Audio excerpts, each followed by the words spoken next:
Now out for the public to see just moments ago. Let's go outnumbered overtime. I'm Harris Faulkner. President Trump is calling for a massive $1.5 trillion investment in the nation's infrastructure as part of his budget. A plan the White House says will cut through a lot of red tape and boost the economy even more after years of spending money on overseas commitments. Watch. We're trying to build roads and bridges and fix bridges that are falling down, and we have a hard time getting the money. It's crazy. But think of that. As of a couple of months ago, $7 trillion in the Middle East. The budget was recently passed, and the reason it was passed is because of our military. Without the military, it's possible there's no reason for us to be meeting. The president's budget remains a hard sell, though, for his fiscal hawks in Congress and his party. Congressman Mark Meadows, among them, chairs the House Freedom Caucus. Watch. The real problem with this particular one is that our leadership caved, the swamp won, and the American taxpayer lost. Our original play was to make sure that we funded the military. We kept other spending flat. That's what we passed, and yet what we got put on the House floor just a few hours later was this unbelievable budget deal that spent American taxpayer dollars. So what's in it? What does it look like? Chief White House correspondent John Roberts is now live from the North Lawn. So we carried, John, the president live in that meeting and talking about infrastructure, and then it popped up in all of our devices. The budget is out. Correct. The budget was released at 11:30 this morning in the middle of that meeting that the president had with state governors and local officials to talk about rebuilding the infrastructure of this nation. Let's put it up on the screen so that you can follow along exactly what the president's planning to do. $1.5 trillion total he's hoping to invest in infrastructure. However, the federal portion of that would be just a little bit more than 10%, $200 billion, which would be used in federal seed money and loans and other type of grants to state and local officials. The White House working off the model that one federal dollar can generate as much as 40% in project dollars. Some programs like the Transportation Infrastructure Finance Innovation Act have proven that they can actually scale up to that degree.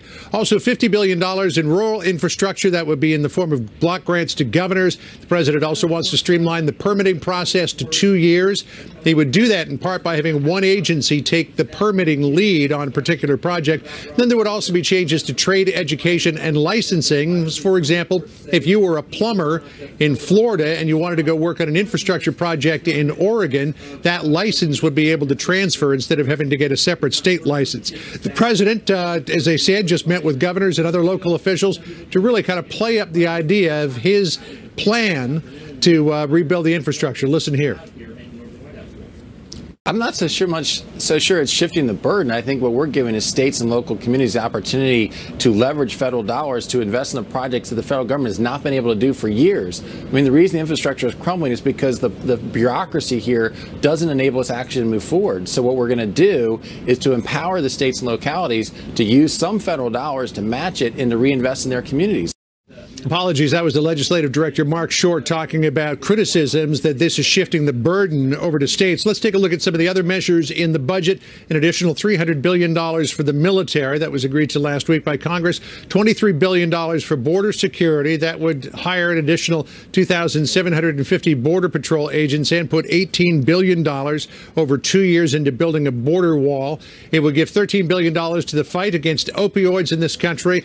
And then this is particularly controversial. Cuts to domestic spending to save $3 trillion in 10 years. It would take a large chunk of Medicare, Medicaid, food stamps, and other social programs. The OMB director, Mick Mulvaney, defending those cuts yesterday. Listen here. Take the money that the Democrats want to put to these social programs and move it to things like infrastructure, move it to things like opioid relief, move it to things that are in line with the president's priorities, so that if it does get spent, at least it gets spent in the right places. As you pointed out at the top, though, Harris, a lot of conservatives don't like the budget one bit, particularly the fact that given all of the extra spending, the deficit in 2019 will top $1 trillion. That's enough for even Dr. Evil to be shocked. Harris? Oh, my goodness. And that's enough from John Roberts on that, shocking us with that. Thank you very much. Florida Congressman Ted Yoho is a member of the House Freedom Caucus and sits on the Republican Study Committee. A lot to study today, Congressman. I understand that members like yourself don't like this. Is the swamp winning? They seem to have won on that bill. I voted against that. I think it was too much spending on the domestic side. We're trying to save money and invest that in America, which we need to do. And this went the wrong way. And if you heard Rand Paul, that bill passed in the Senate with no debate, no amendments being added. It was a closed process. And whenever you have things done in the closed rooms at dark, they can't be good for the American people. And now you see what's in it. Well, the last time that we were looking at caps being raised in spending, we saw a lot of Senator Rand Paul as he tried to block some of it. But this one going forward, tell me, if you will, about the certain areas that you take exception to, because there are some big numbers and there are some areas which really need it, like in rural areas, the $50 billion in infrastructure spending through block grants to governors. Oh, we definitely need that. And if you look at the American Civil Engineer Society, for 20 years, they've been saying most of our infrastructure has a grade of a D out of A, B, C, D. And so they're failing, and we've known this. We've got to invest in the infrastructure. We haven't had a major investment in America since the Eisenhower era or John Kennedy with the Apollo program or the Mercury program. So we've got to invest in America. We're living off those investments that were made 50 years ago. The question is, where's the investment in America for the next 50 years? And we've got to start with the infrastructure. There's ways to pay for this that are outside of the box. In fact, we've got 3 bills that we're introducing to help just that. And so we need to do that because that's jobs, economy, trade. And if we don't do that, we're going to fall further behind in the world. Congressman Yoho, I'm going to ask you to watch something with me. Jim Jordan says that the House Speaker has some problems after the spending deal. Watch. Do I think the Speaker has problems? Yes, I do. You say he's got problems, Congressman. Is it time for a change? Well, you know, look, we'll have that debate at the appropriate time. You asked me if there's concerns with the Speaker. I think there are big concerns because he just presided over one of the biggest spending increases in the history of this country at a time when we were elected to do just the opposite. Absolutely. Absolutely. Why do you say that? Well, because we got sent up there for fiscal responsibility. This bill is not fiscally responsible. And, you know, we sent a bill over to the Senate hoping it would get better. It got a lot worse. You have the increase in domestic spending. I think it was $132 billion. We're going into deficit spending right away. Before the end of this year, we're looking at $1 trillion deficit. And the range out there, I hear $300 to $500 billion over the next 2 years. Additional spending, and you add $1.5 trillion onto our debt in the next 3 years. We need to get this curve under control. You know, people talked about the spending for the military, how vital that is, and it is. I mean, the military has been decimated by sequestration. We're consuming it at a high rate, and so we have to rebuild. And so everybody said, well, we have to pass this bill to shore up the military. I agree we have to shore up the military, but if you listen to the experts out there, and even Admiral Mullins a couple years ago, he said the biggest threat to our national security is our debt. All right, so we can do a short-term fix on the military, but if you're not addressing the debt, you're going to have a big bill to pay, and it's going to affect everybody. Got it. I want to step in there because some of that I think a lot of people have heard before, and their big question after hearing what you're saying, and many of them voting and saying that's why they put you in office, is are there some people missing? What happened to the we're going to make government smaller Republicans on Capitol Hill? Where are they? It makes you wonder, doesn't it? And that's why, you know, I heard Jim Jordan's comments. Anytime a speaker is in power, they're always in jeopardy, you know, because you've got to balance things. But to bring out spending bills that aren't conservative in nature, and we criticize the last administration for running deficits. Of course, they got them under control by the $1 trillion taxes they put in through the Affordable Care Act. Yeah, you would think we would be more conservative, and there were 76 Republicans that voted against this bill. So that is cause for you to concern, you know, with the leadership bringing up a bill that 76 members of his own party were voting against it. And John Boehner did the same thing with the Bipartisan Budget Act. Only 74 Republicans supported that bill. And, of course, he's not here anymore. Congressman Yoho, before I let you go, Sure. You know, there has been criticism even wider than within your own party that Republicans are starting to spend, if maybe they already have and have been, like Democrats. You're in a midterm election year. Sure. How do you differentiate yourself from the party that spends and spends and has always done so when you look so much like them now? Yeah, no, that's a great question, Harris, and that's something that the representatives are going to have to go back to their district and justify. That would have been an easy bill for me to vote for because it had hurricane relief for Florida, it had help for all of our farmers, and we got phone calls from so many different groups that wanted me to support it. But then you have to look at the bigger picture. What's best for my country? What's best for America? Because this bill will have to be paid for, and the austerity measures that you're seeing in the president's budget, reforming or cutting programs, that's just the beginning of what's going to come in 4 or 5 years if we don't get this spending under control today. You know, we either deal with the mandatory spending, or in a couple years, that will dictate to us what we have to cut. And those will be ugly cuts. We have the power to be proactive and make sure we do the cuts that are smart, that take America forward. We invest in our infrastructure the proper way and don't throw all this fluff on there. You know, I don't do what you do at the level at which you do it for certain, but it is a sad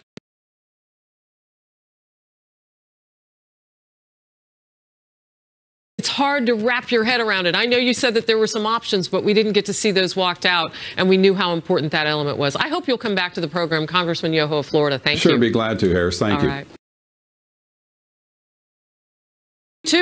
So has the president changed the way Republicans think about deficits? Let's bring in Charles Payne, host of Making Money on the Fox Business Network. You know, Charles, I want to start with this, where the markets were last week, and they started to rebound. And I don't do what you do either. So I'm watching today while the president was holding his roundtable with state and local governors and leaders, and the Dow started to have a little bit more oxygen. But talk to me about where we really are when you do this kind of spending and corporations. Well, here's the thing. You know, it's easy to talk about, you know, being fiscally responsible and all that. And I understand that where the House is coming from, but Republicans in the House versus their Senate colleagues, but who have a razor-thin margin.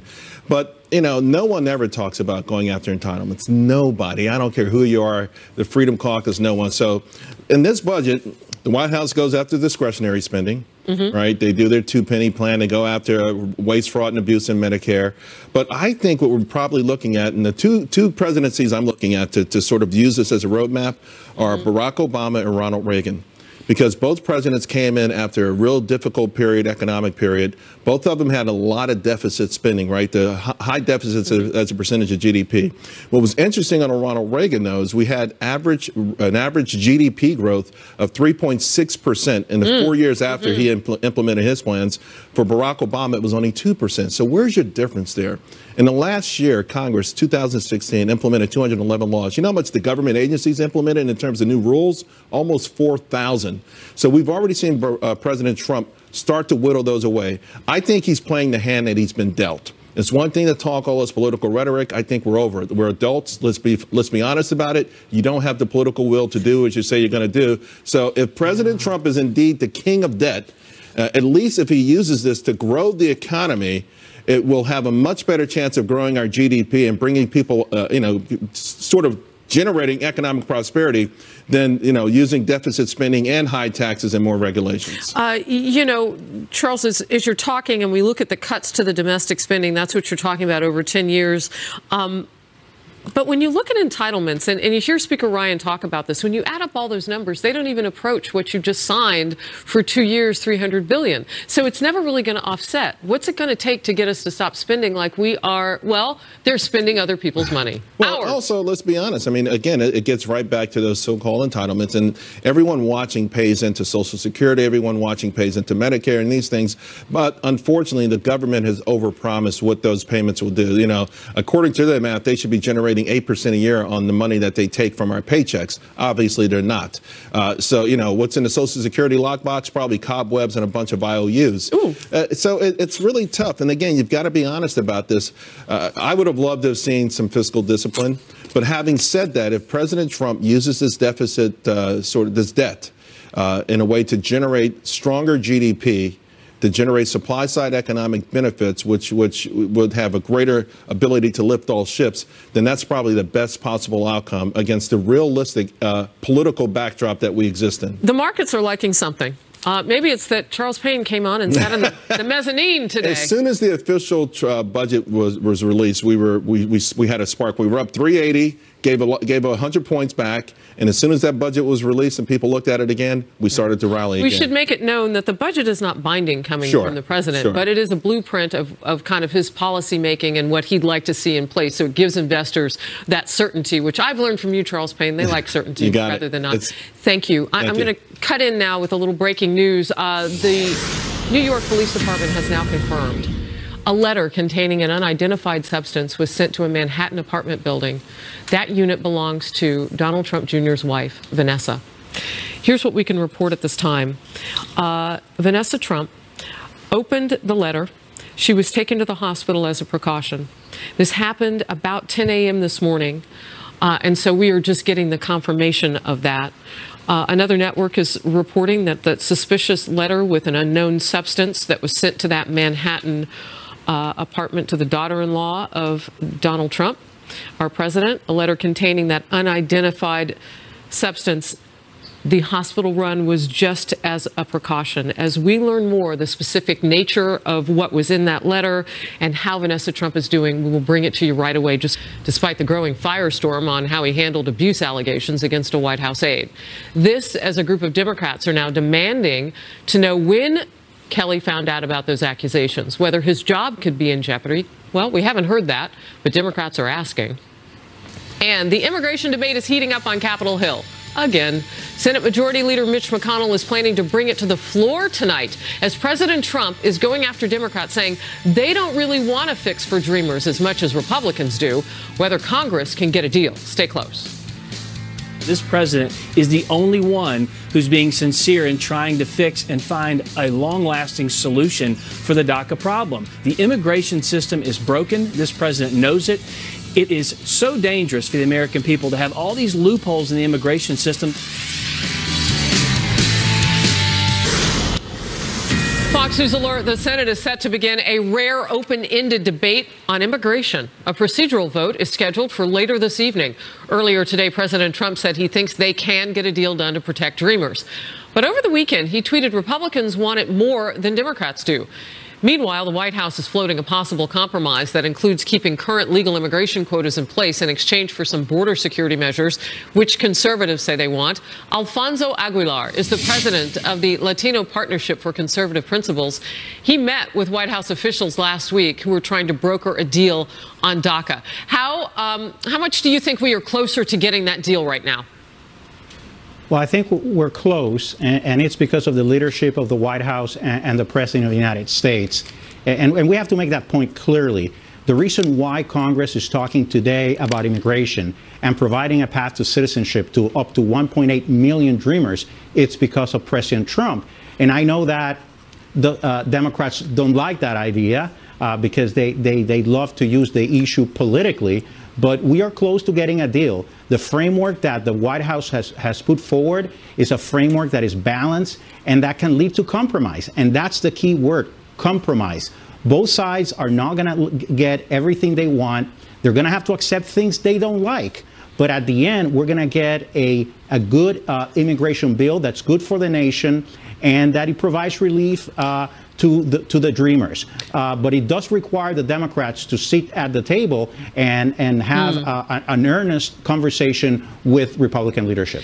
Mr. Aguilar, do you think the line has shifted? I mean, in terms of politics, we saw former House Speaker Nancy Pelosi, now Minority Leader, in the House getting pushback, physical pushback at an event she gave a couple of months ago where there were Dreamers who were very angry that Democrats haven't done enough, in particular that particular one, even though, you know, more recently we saw her hold the House floor trying to hold up the spending bill for DACA. Do you think the line has moved toward the Republicans? And if so, why?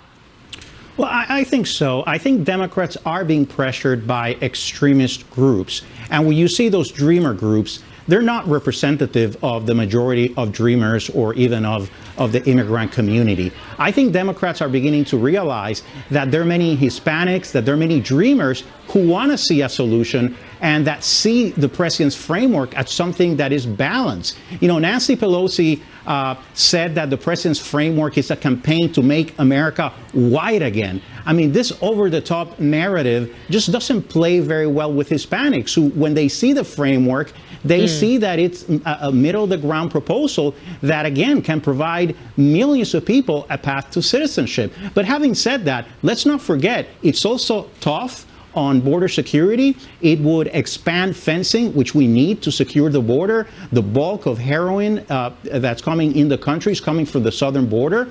And it also would end chain migration. Now, the White House is open to negotiating within that framework. That's why the idea of perhaps doing away with certain immigrant visa categories is being considered, but not cutting legal immigration levels. That's a very interesting idea that can bring on board a lot of Democrats. You know, I'm going to be kind of bold in what I think. I think so anyway in what I'm saying. The president has said some things that Democrats want to hold his feet to the fire about with regard to minorities and race back in the campaign, so on and so forth. But it sounds like you're more cutting through to what's being done. What do you say to those critics that say, judge the president more by what he has said and tweeted and not by this policy? Harris, and that's exactly the point. We have to look at his policy proposals, not at what he tweets, the comments that he may say. I mean, I'm sometimes taken aback by the comments that the president makes, but he has his own personality, his way of being. We're not going to change Donald Trump. But I think we have to look at the policy proposals.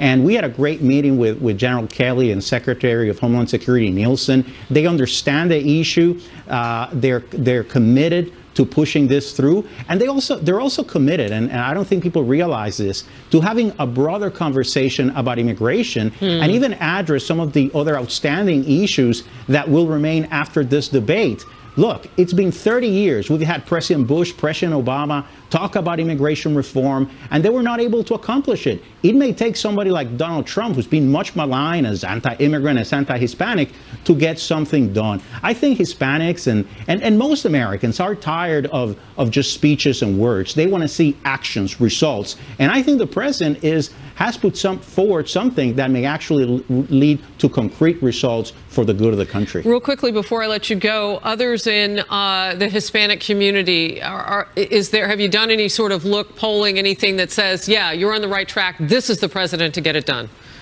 Yes, because the left tries to paint a broad brush in terms of the Hispanic community, just saying that, you know, they're all Democrats and liberal, and that's just simply not true. Many Hispanics, I would say perhaps even the majority, realize that this proposal is a middle-of-the-ground proposal. Let's not forget, 38% of Hispanics voted for Donald Trump. I mean, Hispanics care about other issues besides immigration. So if he gets this done, clearly Republicans and President Trump will make inroads with Hispanic voters. Hispanic voters are identified as independent. They're currently voting for Democrats because they feel that the Republican Party, with their rhetoric, is marginalizing them or offending them. But I think if they show that the policies of the Republicans, things like the tax reform, like immigration, is benefiting them, I think they will respond very favorably and support Republican candidates. Alfonso Aguilar, we will bring you back as this makes its way through. You just had your meeting at the White House a week ago, and things are already changing. Look forward to the future and talking with you. Thank you. All righty. Chief of Staff John Kelly is facing growing concerns over his handling of a White House aide accused of domestic abuse. Whether his days in the West Wing could be numbered. Former Trump campaign spokesperson Katrina Pearson will weigh in. She's coming up next. Stay close. I think all the stories about replacing General Kelly are mostly being fed by people who are unhappy that they've lost access to the president under General Kelly's leadership. I think that talk about the chief's departure is much ado about nothing.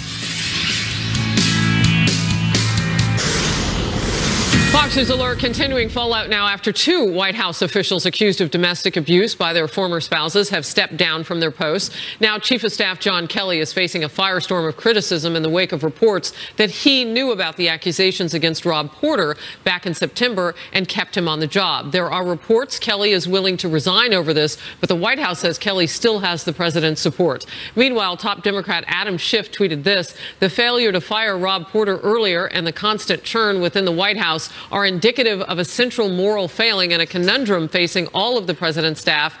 How do you ethically serve a deeply unethical man, end quote. Here to weigh in on all of this is former Trump campaign spokesperson Katrina Pearson. So, Katrina, first of all, thank you for joining me on this. Thank you, Harris. This story has kind of moved a little bit because at first it was all about Rob Porter and then he was gone, and now the focus is on John Kelly. What are your thoughts? Well, it makes you wonder who was the real target here, Harris, and it's truly unfortunate that this is also being politicized considering that the climate that we're in. I think a part of the confusion in a lot of this, and it's continuing to drive a lot of the talk about this particular story almost a week now, is that not everyone knows the process that goes through the day by day to obtain a security clearance. In some cases, depending on the nature of your role, it could take a year, it could take 2 years. And in this case, it has taken quite a long time to get there. And I will say, John Kelly is a very good man. He is an honorable man. He has served his country and has a sacrifice many of us will never know. He did not hire Rob Porter. End of statement. Okay. End of statement. Okay, so you say that it's taken a while with this security clearance. He may not have hired him, but the FBI took statements from Rob Porter's ex-wives. And so that was known, at least in terms of a question, why isn't this national security clearance in play?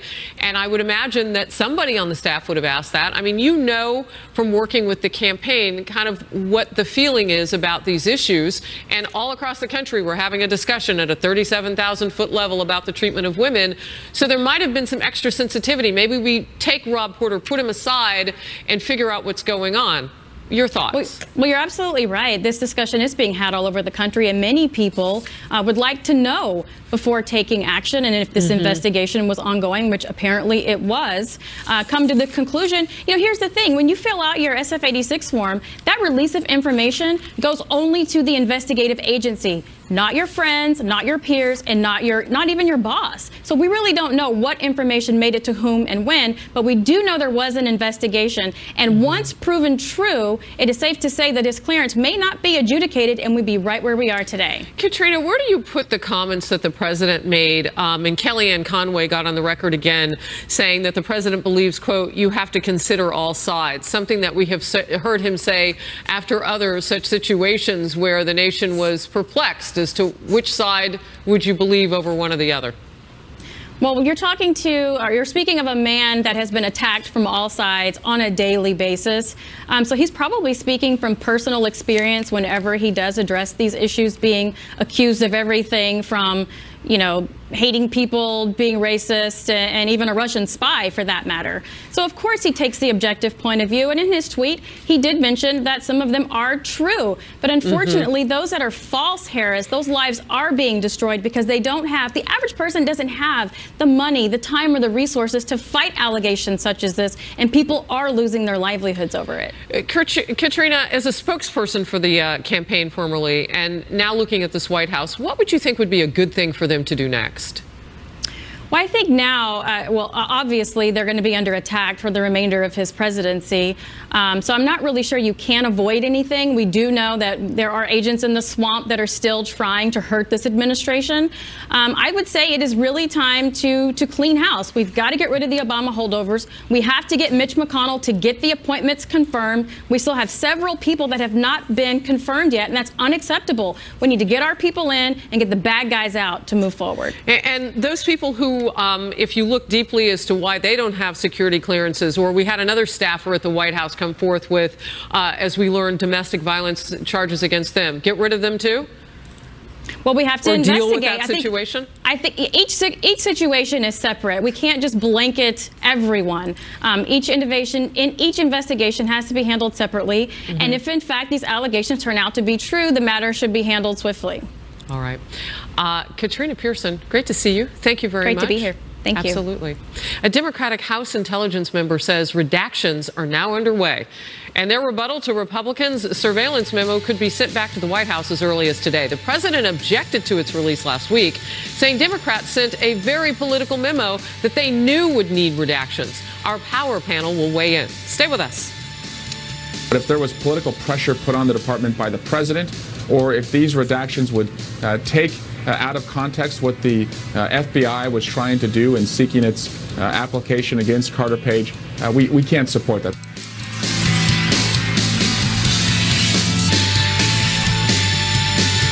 The growing showdown over Democrats' rebuttal to a GOP House intelligence memo alleging surveillance abuses during the 2016 campaign. Let's talk about it. It's about to get spicy.